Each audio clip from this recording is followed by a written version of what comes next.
বাংলার জনপ্রিয় রিয়েলিটি শোগুলির মধ্যে অন্যতম হলো দিদি নাম্বার ওয়ান।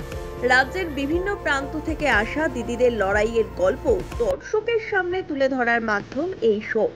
পাশাপাশি এই শোয়ে অংশ নেওয়া প্রতিযোগীদের মধ্যেও চলে হাড্ডাহাড্ডি লড়াই। তবে এবার দিদি নাম্বার ওয়ানের নিয়মে বদল ঘটল। এবার আর প্রতিযোগীদের মধ্যে লড়াই জমবে না, বরং জেলা ভার্সেস জেলার লড়াই জমবে দিদি নাম্বার ওয়ানে। অর্থাৎ বাংলার 20টি জেলার দিদিদের মধ্যে কে হবেন সেরা, এবার সেটারই খোঁজ চলছে এই জনপ্রিয় রিয়েলিটি শোতে। কিন্তু কিভাবে হবে সেরা দিদি বাছাইয়ের পর্ব?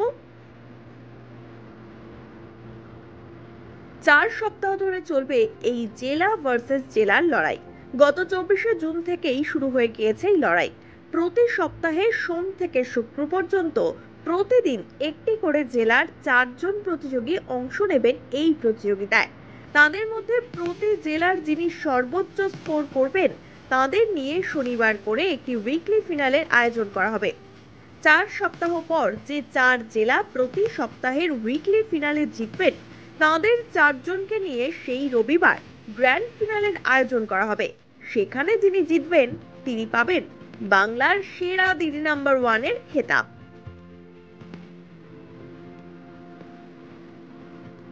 দিদি নাম্বার ওয়ানের এই জেলা ভার্সেস জেলার লড়াইয়ে অংশ নেবে বাংলার 20টি জেলা।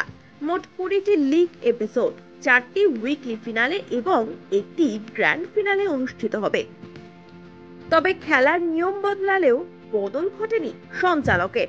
আগের মতোই এখনো প্রতি সোমবার থেকে শনিবার পর্যন্ত বিকেল 5টা থেকে সম্প্রচারিত হয় রচনা বন্দ্যোপাধ্যায় সঞ্চালিত এই শো।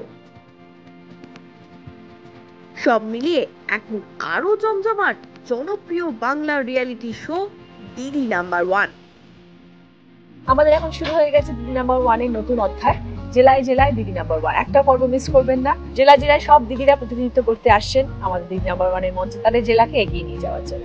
এবং প্রতিটি পর্বই আমাদের দারুণ আকর্ষণীয়, আপনারা সবাই দেখবেন, ডেফিনেটলি মিস করবেন না। Bureau report, one India Bangla.